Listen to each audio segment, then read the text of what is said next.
Berdasarkan terminologinya, bioremediasi berasal dari kata bio yang berarti hidup dan remediasi yang berarti kembali. Secara harfiah, bioremediasi merupakan pengembalian daerah atau lokasi yang terpapar limbah kimia dengan bantuan makhluk hidup. Bioremediasi mengacu pada segala proses yang menggunakan mikroorganisme seperti bakteri, fungsias, alga, ataupun enzim-enzim yang dihasilkannya untuk membersihkan atau menetralkan bahan kimia dan limbah pencemar. Selain mikroba, proses bioremediasi juga dapat memanfaatkan tumbuh-tumbuhan tertentu.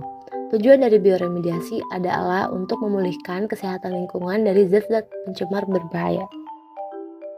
Jenis bioremediasi. Berdasarkan wilayah remediasinya, bioremediasi dibedakan menjadi dua, yaitu bioremediasi ex situ dan bioremediasi in situ. Berikut penjelasannya. Bioremediasi ex situ. Bioremediasi ex situ adalah usaha pemulihan lingkungan dengan melakukan penggalian, kemudian membawa unsur pencemar keluar daerah untuk dipulihkan di tempat lain. 4 cara melakukan bioremediasi ex situ. Pertama ada biopil, yaitu teknik bioremediasi dengan penimbunan di atas galian tanah yang tercemar. Usaha ini diikuti pula dengan penambahan nutrisi dan aerasi untuk meningkatkan aktivitas mikroba.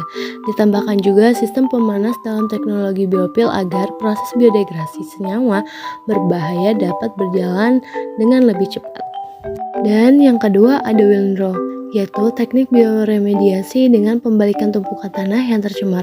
Pembalikan tersebut dapat dilakukan secara berkala dan dibarengi dengan peningkatan aerasi. Penambahan nutrisi juga dilakukan beberapa kali sebagai bahan baku energi bagi mikroba dalam mempercepat laju biodegradasi.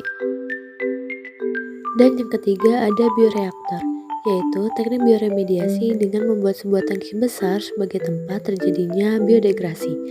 Tangki besar tersebut memiliki kondisi yang terkendali untuk mikroba dapat bertahan hidup. Segala iklim mikro seperti suhu, kelembapan, aerasi, hingga nutrisi dikontrol secara berkala agar mikroba dapat tetap hidup dengan baik, sehingga biodegradasi berjalan lancar dan cepat. Dan yang terakhir ini, yang keempat adalah farming, yaitu teknik bioremediasi dengan mencampurkan tanah tercemar dengan nutrisi untuk merangsang aktivitas mikroorganisme. Nutrisi yang ditambahkan seperti nitrogen, fosfor, dan kalium. Campuran tanah ini lalu dipindahkan ke tanah yang belum terkontaminasi. Teknik ini tergolong yang paling mudah dibandingkan teknik ex situ lainnya.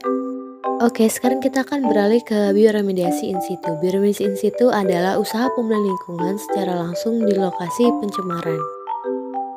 Dan ini ada 3 cara melakukan bioremediasi in situ. Pertama ada biostimulasi. Biostimulasi yaitu teknik bioremediasi dengan merangsang aktivitas mikroba asli.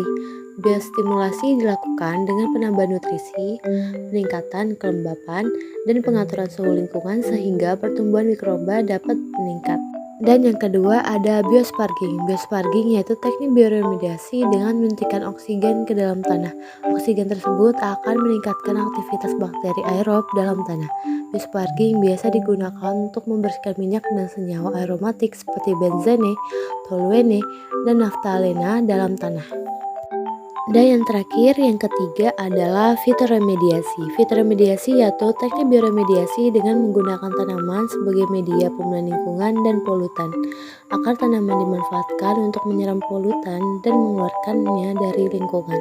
Tanaman yang dapat digunakan dalam fitoremediasi disesuaikan dengan zat pencemar yang akan dibersihkan. Salah satu tanaman yang bisa dipakai dalam fitoremediasi adalah eceng gondok.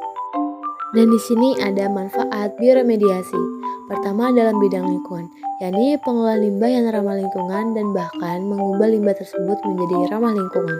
Dan yang kedua dalam bidang industri. Bioremediasi telah memberikan suatu inovasi baru yang membangkitkan semangat industri, sehingga terbentuklah suatu perusahaan yang khusus bergerak di bidang bioremediasi. Dan yang ketiga ada di bidang kesehatan. Dengan pengelolaan limbah yang baik, pencemaran dapat diminimalisir sehingga kualitas hidup manusia jauh lebih meningkat.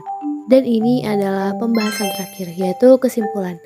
Bioremediasi adalah cabang dari ilmu bioteknologi yang memanfaatkan organisme hidup seperti mikroba dan bakteri dalam proses menghilangkan kontaminan, polutan, dan racun yang mencemari tanah, air, dan aspek lingkungan lainnya.